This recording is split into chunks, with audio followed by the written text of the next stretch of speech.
పంపించిన పంచాసురులు పార్వతీమాత మహాదేవుల పుత్రుడు కుమారస్వామిని చుట్టుముట్టారు.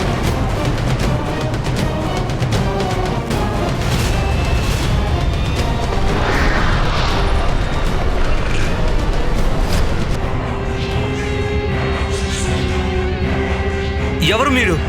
నన్ను ఎందుకలా బంధించారు?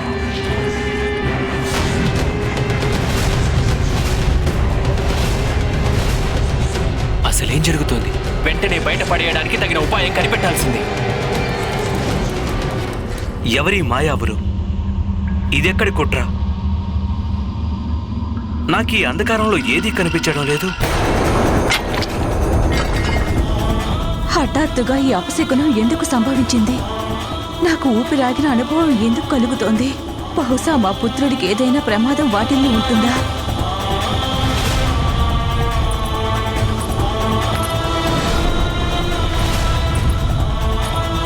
స్వామి, మన పుత్రుడికి ఏదో ఆపద కలిగినట్లుంది.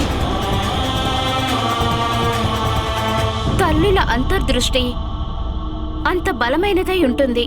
అందుకే తన సంతానానికి కలిగిన ఆపదని తల్లి ముందే గుర్తించగలదు విప్రవర్య.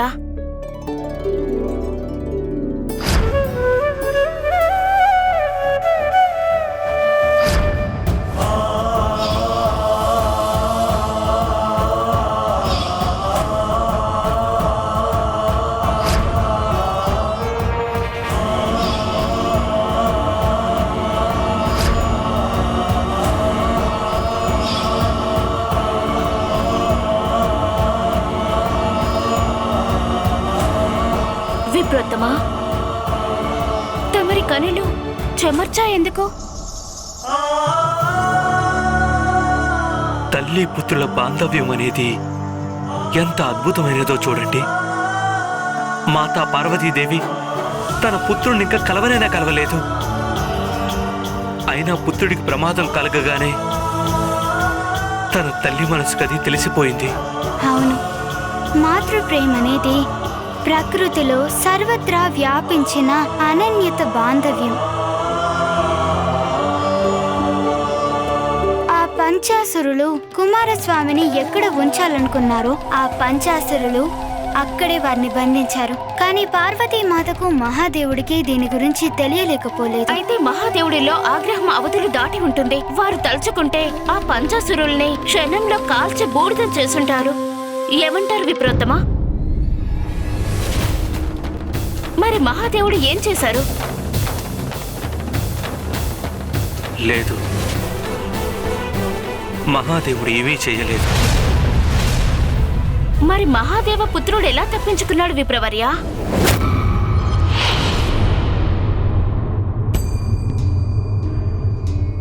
నాకు తెలుసును పార్వతి.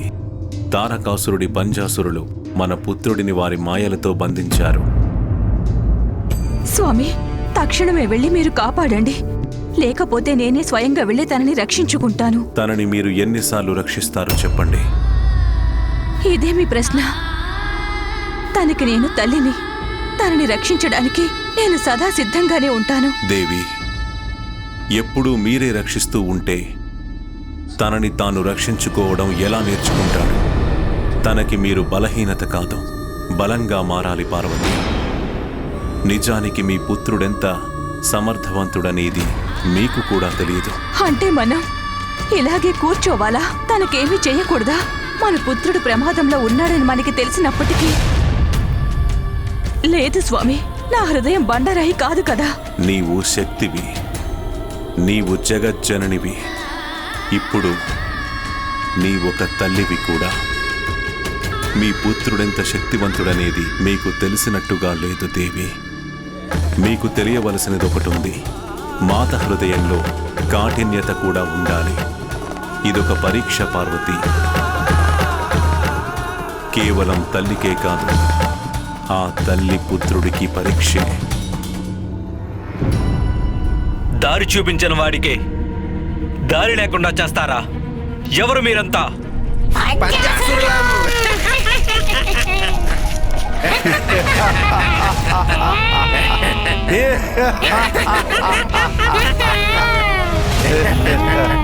మీరంతా కలిసి నన్ను ఇక్కడ ఎందుకని బంధించారు?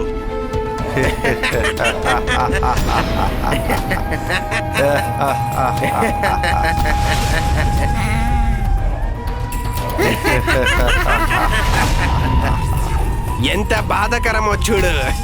ఇలా పుట్టావో లేదో అలా చావబోతున్నావు.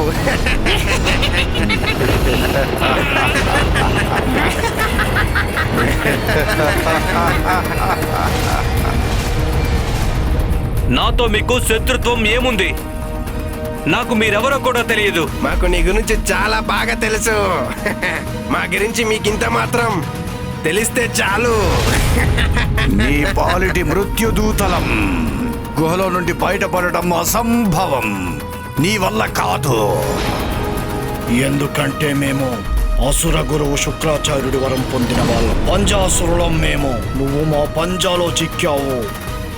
ఈ గుహలోంచి ఎవ్వరూ బయటపడలేరు.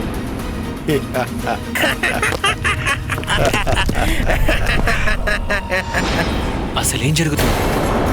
ఇది మనకు మంచిది కాదు. కుమారస్వామిని వెంటనే బయటపడేయడానికి తగిన ఉపాయం కనిపెట్టాల్సిందే.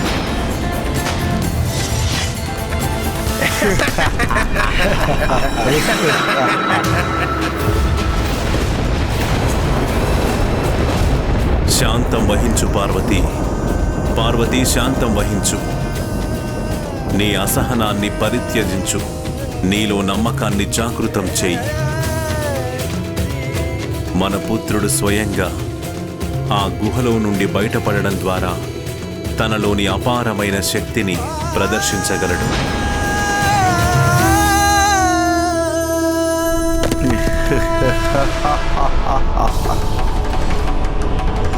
ఈ గుహలో నుంచి బయటపడడానికి ఏదో ఒక మార్గం ఉండే ఉంటుంది. త్వరగా దాన్ని కనిపెట్టాలి. మూసుకో. కళ్ళు మూసుకోవడమే మంచి పని.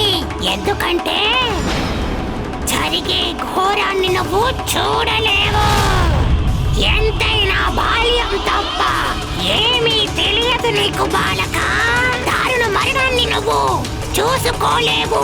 అందుకే కళ్ళు మూసుకో. ఇంకా నువ్వు అంతం కాక తప్పదు శివపుత్ర. ఎందుకంటే మా పంచాసురుల పంజా నుంచి తప్పించుకోవడం నీ వల్ల కాదు.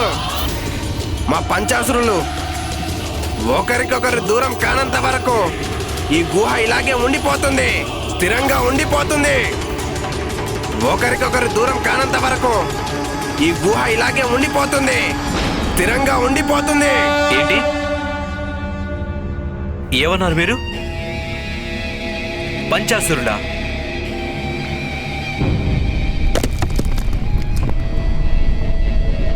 అయినా మీరు 5గురు ఎక్కడున్నారు? 4గురే కదా.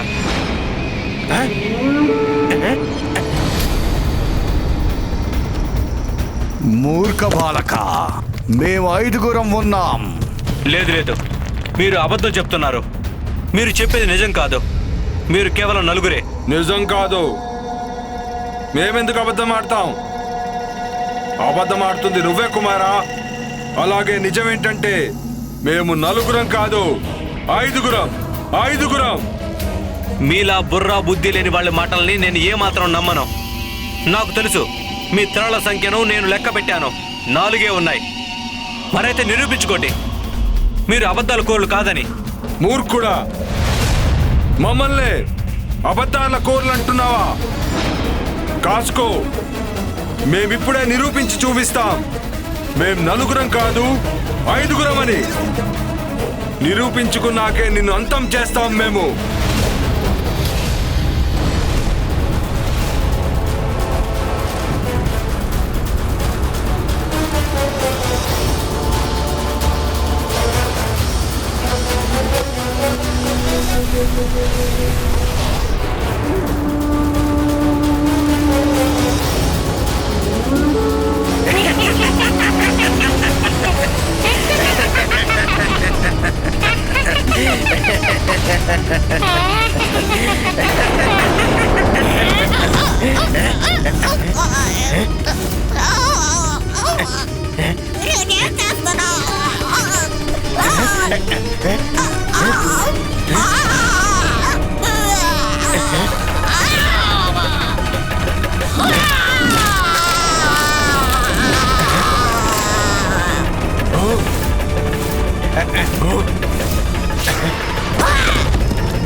ఓహో, వరం మీ 5గురికి కలిపే ఇచ్చారు కదూ.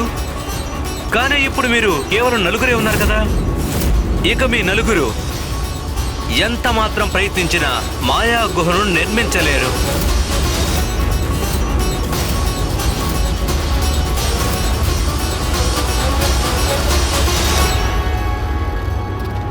అక్కడ చూడండి దేవేంద్ర, కుమారస్వామి ఎంత తెలివిగా అసురుణ్ణి సంహరించాడో. ఇప్పుడు తమరికి నమ్మకం ఏర్పడిందా? ఇదే విధంగా తాను తారకాసురుని కూడా అంతం చేయగలడు. కేవలం ఒకే ఒక బుడతాసురుణ్ణి అంతం చేశాడు కుమారస్వామి. ఇంకా అక్కడ 4 అసురులు మిగిలే ఉన్నారు. 4 ఆగ్రహంతో అగ్గి మీద గుగ్గిలంలా ఉన్నారు. వాళ్ళు సోదరుడి మరణానికి ప్రతీకారం తీర్చుకుంటారు. ఆ కుమారస్వామి దగ్గర ఏ ఆయుధమూ లేదు, మనలా యుద్ధం చేసిన అనుభవమూ లేదు.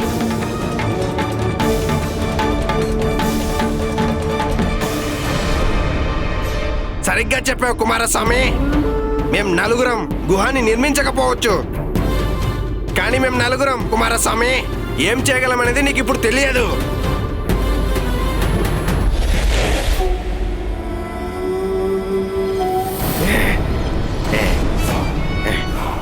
ఇప్పుడు మేము ఆ గుహ కంటే భయంకరమైన వారం.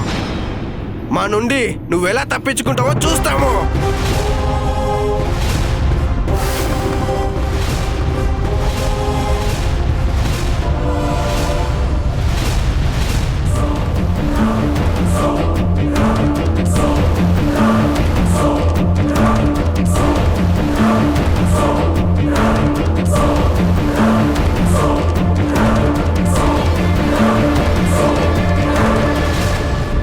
స్వామి, మా పుత్రుడి దగ్గర ఏ ఆయుధము లేదు, కానీ ఆ అసురుల చేతుల్లో 8 మారణాయుధాలున్నాయి.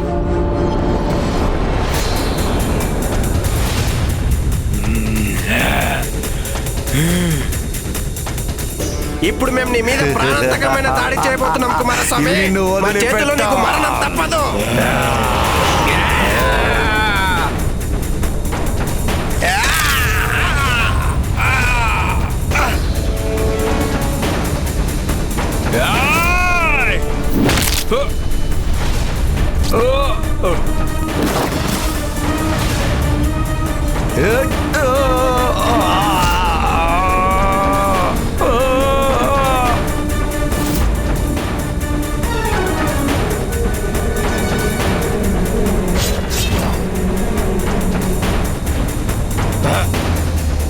ఎంతసేపు తప్పించుకుంటావో మా ఆయుధాల నుండి? ఇప్పుడు మా ఆయుధాలే నిన్ను మృత్యు ఊడిలోకి చేరుస్తాయి.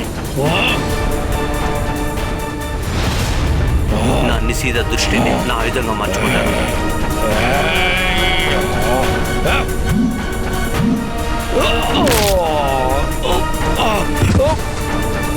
మా సహనం నశించిపోయింది. ఇప్పుడు నిన్ను చంపి మా దారికి అడ్డు తొలగించుకుంటాం.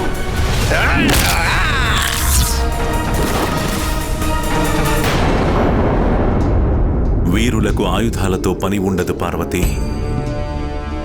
వారి చురుకుదనమే వారికి అతిపెద్ద ఆయుధము.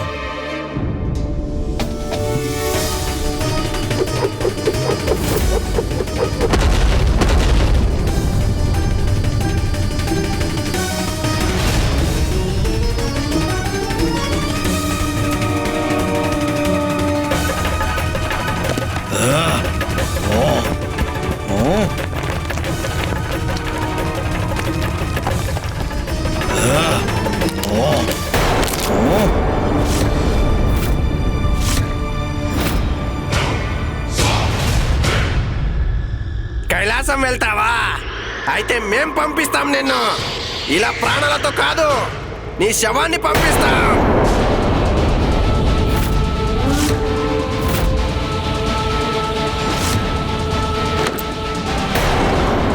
చాలు, కుమారస్వామి ఆ రాక్షసులతో పోరాడడం నేను చూడలేకపోతున్నాను. తనకు తోడుగా నేను వెళ్తున్నాను. ఆగండి సూర్యదేవ, మీరక్కడికి వెళ్ళకూడదు. మహాదేవుడి పుత్రుడు వీరాది వీరుడు. ఏ మహావీరుడైనా సహజంగానే పోరాట విద్యలు ప్రదర్శిస్తాడు. ఇది కుమారస్వామికి పరీక్ష. తన సామర్థ్యాన్ని నిరూపించుకోవాల్సిన అవసరం ఉంది. కనుక కుమారస్వామి యుద్ధ నైపుణ్యంపై నమ్మకం ఉంచండి.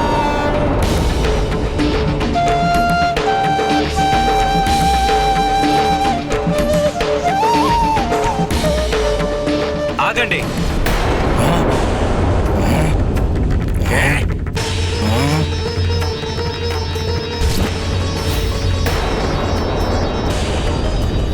కలసిగట్టుగా నన్ను పట్టుకోవటం మీకంత ఇష్టంగా ఉందనుకోలేదు. అందుకే మీరు మీకు తగిన నిర్ణయం తీసుకోండి. ఎవరు నన్ను ముందుగా పట్టుకొని మీ బాహువుల్లో బంధించి చంపాలి అనుకుంటున్నారు? అంటే అరే, మీలో మీకే సమన్వయం లేదు. ఒకవేళ మీరు నన్ను పట్టుకోవడంలో సఫలమైనప్పటికీ కూడా మీలో నన్ను చంపేదెవరో నిర్ణయించుకుంటేనే కదా నేను కేవలం మీలో ఏ ఒక్కరికి మాత్రమే ఆహారంగా పనికొస్తాను. అంటే ఆ ఆహారం తినేది ఎవరో మీలో ఎవరో నిర్ణయించుకోండి. అతను అందరికన్నా కూడా చాలా ఘనుడై ఉండాలి. మీ అందరికీ అతను నాయకుడై ఉండాలి. కనుక మీలో మీరే చర్చించుకోండి. మీ నాయకుడు ఎవరు అన్న విషయం తెలుసుకోండి. ఇక నిర్ణయం తీసుకోవాల్సింది మీలో ఎవరు నన్ను తింటారా అనేది.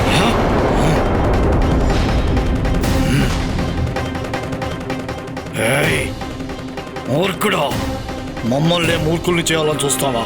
నీ మాటల మాయాజాలంతో తప్పించుకోవాలని చూస్తావా? నీ జిత్తులతో మమ్మల్ని మోసం చెయ్యలేవు. అయ్యో, లేదు లేదు, నేను మిమ్మల్ని మోసం చేసేటంతటి వాడినా? నేను మీ నాయకుడు ఎవరో నిర్ధారించుకోమని చెబుతున్నానంతే. ఇందులో ఎటువంటి సందేహం వద్దు. నేను స్పష్టంగానే చెబుతున్నాను, మీకు నన్ను అనుమానించవద్దు. ఇందులో నిర్ణయించడానికి ఏముంది? మా సమూహానికి నాయకుణ్ణి నేనే.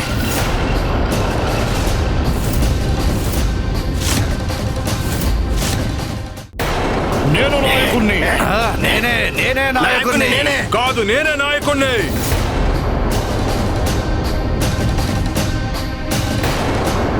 లేదు, నేనే నాయకుణ్ణి. నేనే అవుతాను. నేను నాయకుణ్ణి. ఆగండి. పూర్తి అనిశ్చిత పరిస్థితులు నెలకొన్నాయి మీ నలుగురిలోనూ. అరే, ముందు మీలో మీరే చర్చించుకోండి. మీలో ఎవరు నాయకుడు అన్న విషయం, ఇక నన్ను ఎవరు చంపుతారు అని. అలాగే నేను కాస్త విశ్రాంతి తీసుకుంటాను. కాదు, నేను నాయకుణ్ణి. అంటే నాయకుడు నేనేగా. అందరిని తీసుకొచ్చింది నేనేగా. అంటే నేనే నాయకుడిని. ఏం తీసుకొస్తే నాయకుడు అయిపోతావా? మన నలుగురిలో అందరికంటే బలవంతుణ్ణి నేను. అందువల్ల ఈ సమూహంలో అగ్రతాంబూలం నాకే ఇవ్వాలి. కండబలం ఉంటే సరిపోదు.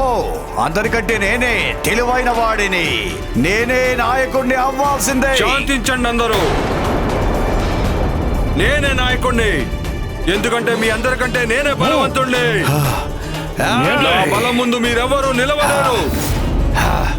అందుకే మీరందరూ నన్ను నాయకుడిగా ఒప్పుకొని తీరాలి. నీకంటే నేనే బలవంతుణ్ణి నిరూపించుకుంటాను.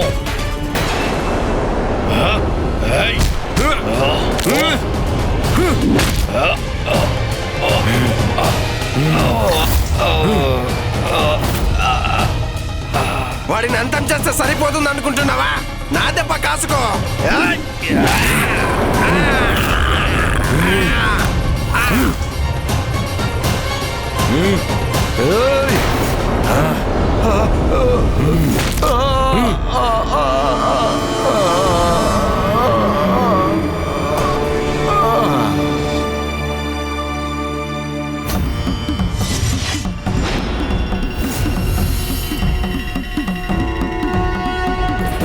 నువ్వు కోరుకున్నదేమిటి? ఒకరిపై ఒకరు మాలో మేము కొట్టుకుని అంతమైపోవాలనేగా. కానీ నీ దౌర్భాగ్యం చూడు. నేను మిగిలే ఉన్నాను నిన్ను అంతం చేయడానికి.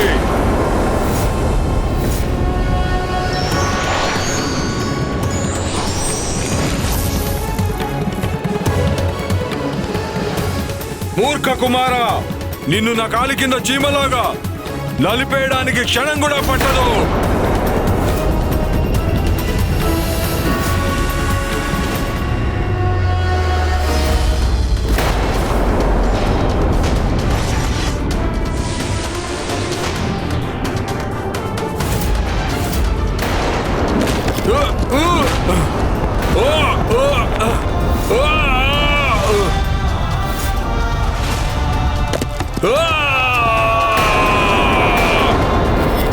మన పుత్రుడు ఎక్కడ స్వామి?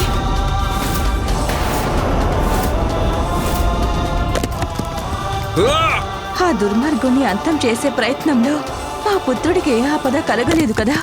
తనెక్కడికి వెళ్ళిపోయాడు?